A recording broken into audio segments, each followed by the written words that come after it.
फाटक जे भाव बा तो हम जोन बात खातिर जानल जाइले हरेंद्र भैया तौने एगो लेदारी सुनावत है।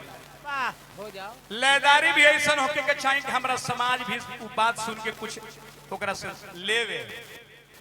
ऐसा नहीं कि संगीत गा दी के एकदम खत्म कर दी के इजाजत लोग गरियावे लगे। एक घड़ी भिखारी ठाकुर क्या करते थे? क्या जिस समय मेरे समाज में बेटी बेचने की प्रथा थी, भिखारी चाचा बेटी बेचवा के डरामा देखा के हाँ अब बेटी बेचे के प्रथा बंद कर देनी। तो कलाकार के ऐसा होके के चाहिए तिवारी बाबा ऐसा के उठ के लेके ओढ़नी हे अलपुरुनी साहब चोली लेके वो चली तो निमन। अरे दादा हो दादा देखा देखी दुनिया पागल हो गई बा नहीं खे खरिया बता काहे के करता नहीं सोचे सोचे काहे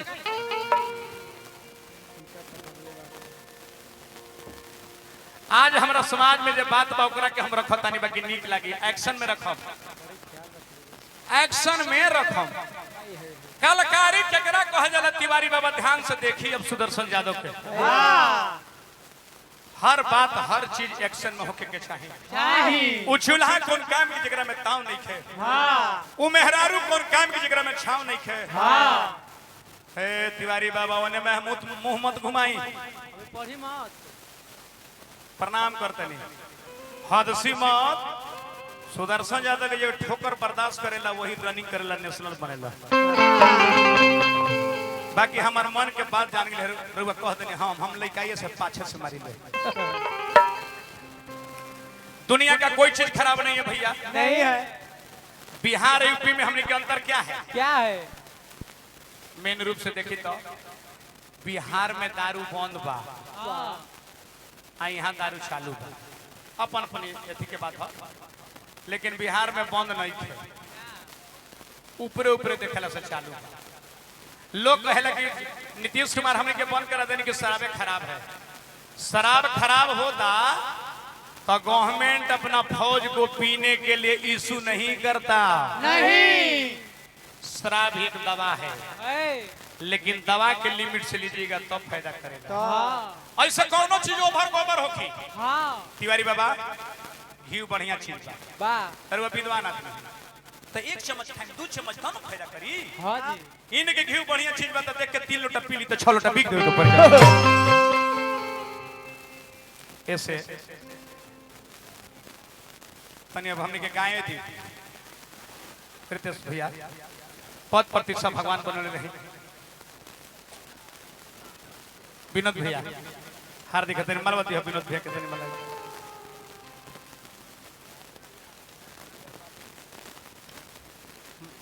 मुख्य अतिथि हमारा ही विनोद भैया रितेश कुमार यादव जी मुख्य अतिथि साहब बड़ी बड़ी रुपए के पुरस्कार इतना मुख्य अतिथि हम आज तक बैठल ना देखले रहे तो बैठ के मुख्य अतिथि माला काट के भाग जाने लोग अरे वो बैठ के देखत तनी जमीनी आदमी ही जन सेवा करतनी यही बहुत बहुत धन्यवाद शुक्रिया है हमारा मुख्य अतिथि साहब का हार्दिक हार्दिक प्रणाम।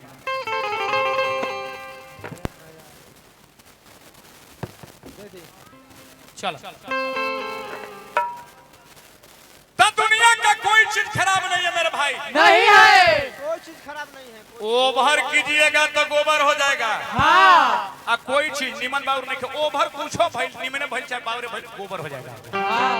भोजन खा के जिए के बाद 250 ग्राम खा के जिए के बाद खाली 3 किलो के खाली तो ऊपर बढ़ जाए ओवर गोबर। लाइटिंग ना होना भी दिक्कत है दवाई खा पड़ी लाइटिंग 20-25 को हो गया तो यो दिक्कत है सलाइन लगावे के पड़ी। ऐसे जे दारू के जौन इंसान शराब पी रहे ठीक है दवाई ले रहे हैं फायदा करेगा। जौन इंसान शराब पी रहे तो बढ़िया है जौन इंसान के शराबे पीने लगेगा ना उस समय ओवर हो जाएगा गड्ढा में लगी ओवर होगा तो गोबर हो जाएगा। वैसा इंसान के 3 फायदा कवन कवन जेकरा के शराब पिए तो 3 फायदा कवन कवन घर में कहियो चोरी ना होगी। कैसे घर में कहियो चोरी ना होगी पियही में लुगरी गेठरी मोटरी सिकरी मार चौखट के मारी सब बेच देनी तो चोर पूर्वक ना हा कि माटी चोरावे सब। दूसरा फायदा कुकुर ना भूखी कैसे चलल बानी पी के कुकुर कुकुर देखल है होगा देखे सुन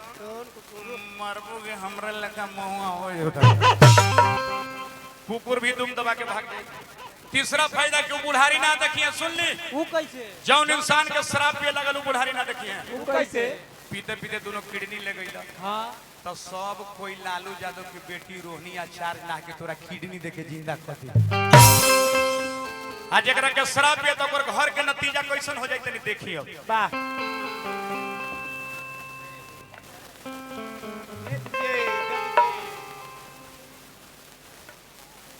अरे ठीक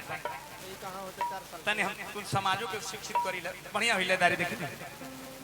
बड़ा बहुत स्पीकर से बड़े रुपए के पुरस्कार हार्दिक हार्दिक प्रणाम बा। एक्शन केकरा कहल जा तोरा एक्शन बताता नहीं आई से हमर समाज के शिक्षा मिली ऐसा गीत संगीत गावे के चाहे भाई प्योर महुआ है दम महुआ पी के ढहल रहत है एगो आदमी प्योर फुल्ली बा पानी मिलेगा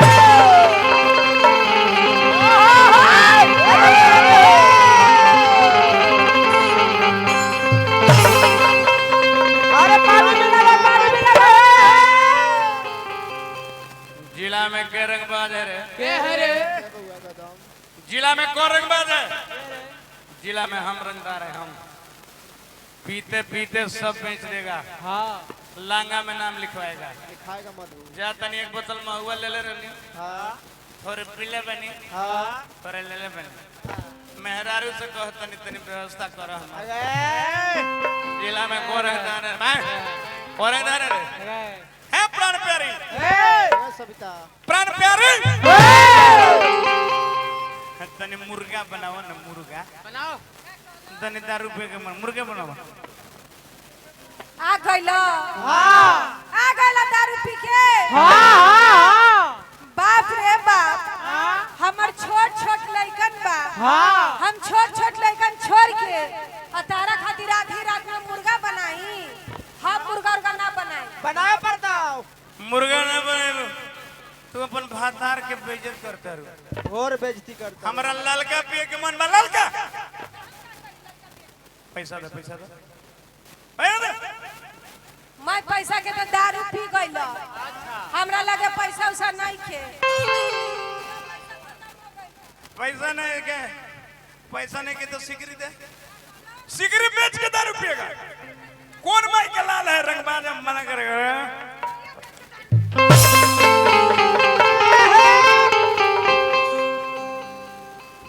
एगो नैहर के निशानी हमर सिकरी बाचल बा हाँ के देले बा हमर भाई हाँ नसीर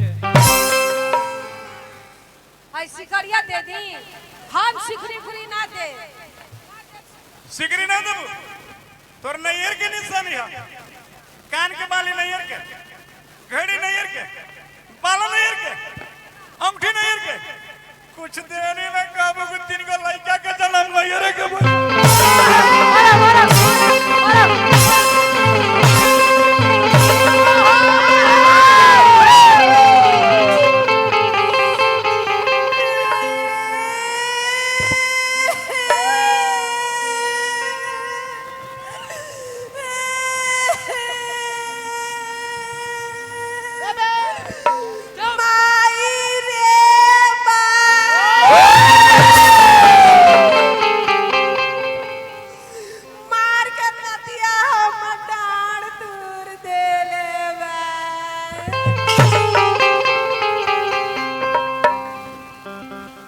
दाल बिना भात के भातार बिना रात के काट दाल घर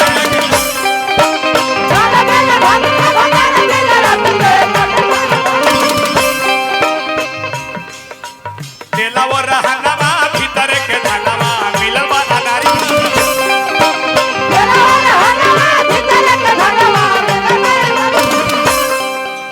तब बेची देल बा गहनवा भी कंगाल कोइल बात पिके मारला सदनवा दहियाला कोइलो बोल दहियाला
सुनो इंडिया तो हमको बेइज्जत कर रहा है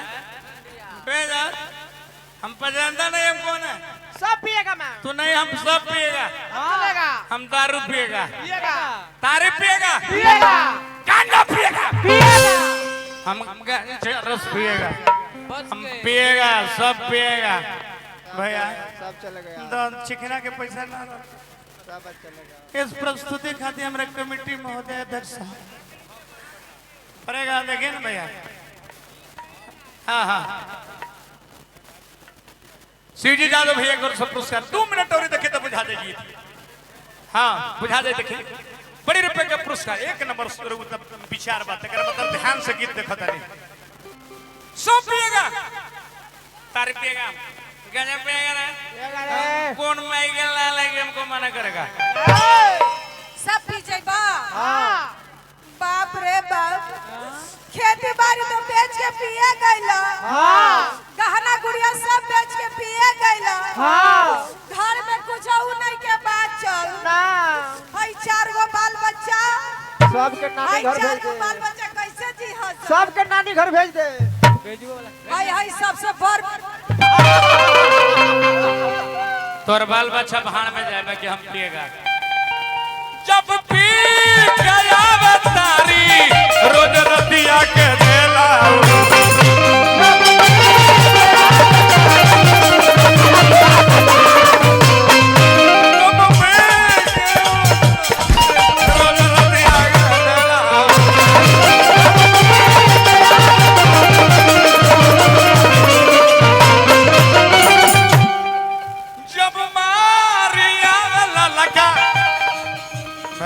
पैसा तो बका बड़े रुपए का पुरस्कार हार्दिक प्रणाम शठुर सिंह भैया हमरा ज्यादा जी पुरस्कार देने भैया भैया हमर पिए के आदत हो गइल बा तो हम पिया ना त जियब कैसे जब मारिया वाला लगा खींच फाड़ला दहिया के सारी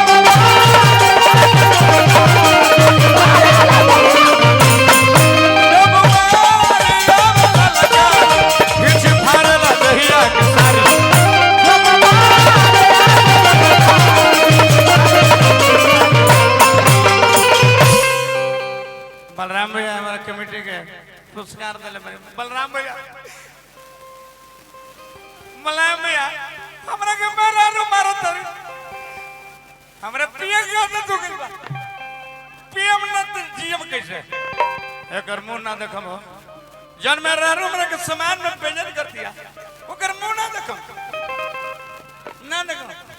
हमार मुंह ना देखबा हमार मुंह तो कम से कम हई लइकवा के तू मुंह देख मास्टर मुंह ना कोइले सु ना इ कंगाल कोइले बाटे पिक मरला सजनवा दयालाल कोइले बाटे दयालाल कोइले बाटे मोना देखम साड़ी में चैन हमारे समाज में बेइज्जत करते हमरा पिए के आदत भइल बा पिक मरला सजनवा दयालाल कोइले बाटे दयालाल कोइले बाटे पिक मरला सजनवा दयालाल तोर मुंह ना देखो बंद कर गाना बजाना रे लाड़ा झगड़ा मत हो घर में आवा जाए करो मुंह देखू बेचारी के एकर मुंह ना देखे तोर माई के मुंह देखे हम जियम ना बाप रे बाप बाबू गौतम एकरे के कह जाला धर्म पत्नी भैया सुनी साहब जी अध्यक्ष जी अब बात सुनी एकरे के कह जाला धर्म पत्नी अपना घर के पतन होने से बचा ली उसका नाम है धर्म पत्नी ढेर तो पत्नी है बड़ी सी दारू के निशा में वो मर्द पगलाई रहे अब पगला के कुछ करे खातिर जात जब मर जाते जब ऊपर पड़ जाते बेचारी गोड़ हाथ पकड़ के ले आई गोड़ हाथ पर के धन बढ़िया कहलू हमरा के मुंह से बचा ले दारू सरवा के फेर में बर्बाद हो गई बाकी इतना लोग के बीच में हमरा के बेइज्जत कइले बाड़ी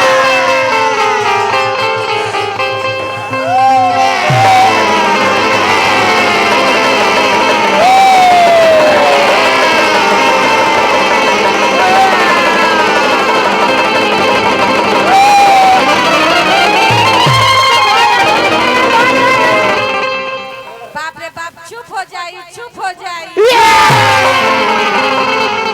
चुप हो जाई चुप हो जाई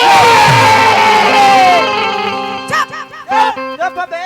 चुप बे के निकालू हम झाड़ू चुप बे के निकलियो खड़ा हुआ हम ए राजा जी ही हो खड़ा हुआ चुपे बानी ए राजा जी रवा के पहले ही से तबीयत खराब बा रोजे रोजे दारू पियतानी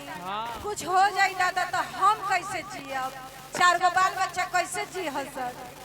अरे बाप मेहरारू हमरा माथा के नस खोल दिल मास्टर साहब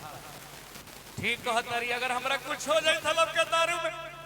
तमर मेहरारू के कर जैती रे दादा हमर लइकन चकरा भी भीख मांगे जैते के कर दुआरी पर आज के बाद हम पहलवान बाबा के क्रिया खतनी बाप रे शराब हमरा के बर्बाद कर दिल आज उसने मजूरिये कमाई लेकिन अपना परिवार के देखब लइकन के पढ़ाई मध्य पेट खाई बाकी लइकन के पढ़ाई आज के बाद शराब हम पहलवान बाबा के क्रिया खतनी आज के बाद कोनो निशा बंद दारू ना पीबो खाली खैली चलेगा त कान धर के उठ बैठ कर बाप रे रतिया कैसे कहली हो बना ली अपने घर के बिगड़ल घर के बना दे किया तना हो बलमुआ दारू पियब अब बोल कोई से जी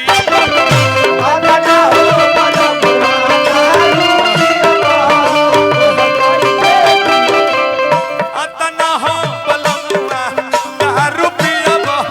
बोल कोई से जी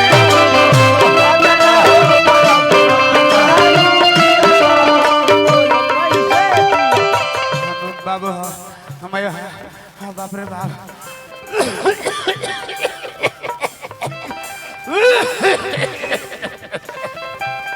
तबीयत खराब चलत बा रोज दिन शराब चलत बा तबीयत खराब चलत बा रोज दिन शराब चलत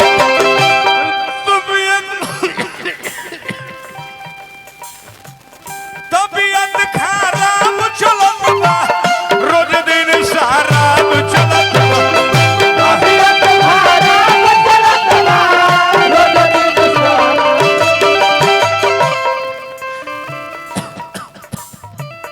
भसता करे जावा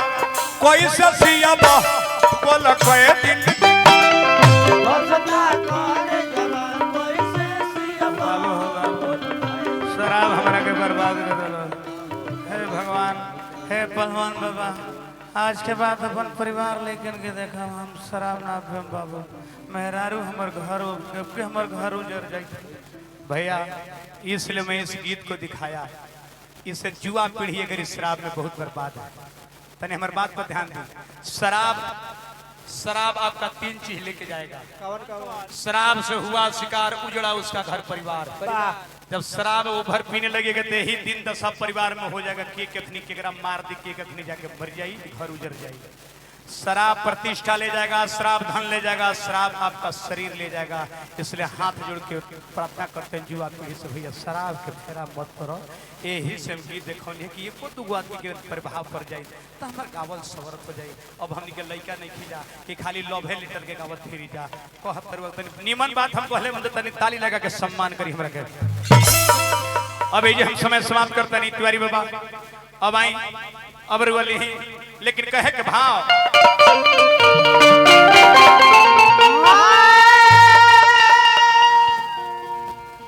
कैसा ठीक लगा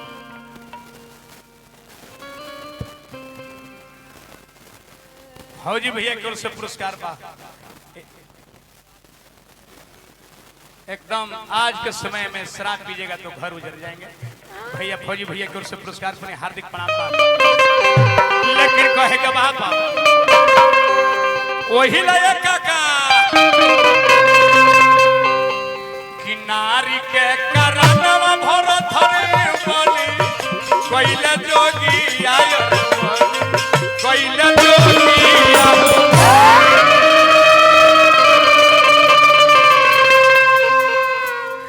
नारी के करनवा भर थरे बोली कोइला जोगी आयो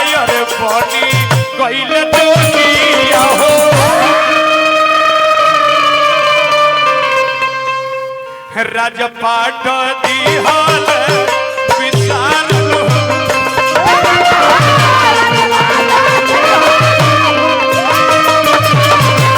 रामा हो राजपाट दिहल विशाल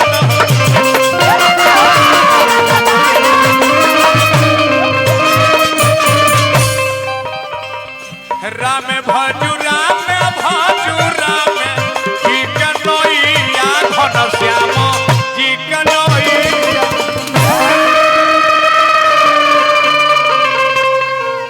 जग में सुंदर है दो नाम चाहे कृष्ण कहो या राम।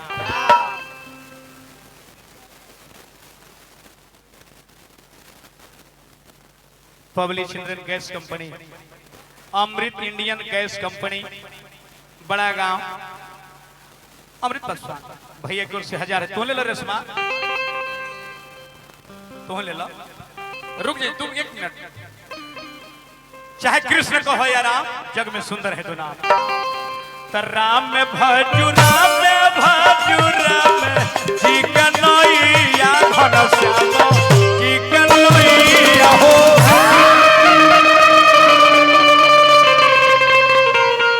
अब है नैया लई है मेरा पारन होला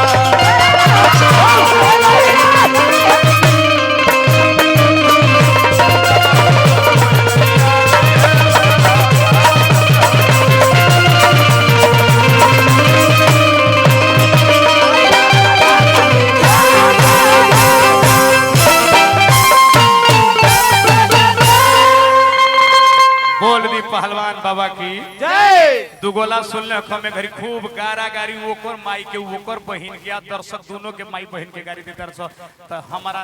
बस के बात हमारा से अपेक्षा मत रखम हमने के ही तरह दुगोला गाई लेके घर से गारा गारी के उरेब के फेरा में नहीं खी हम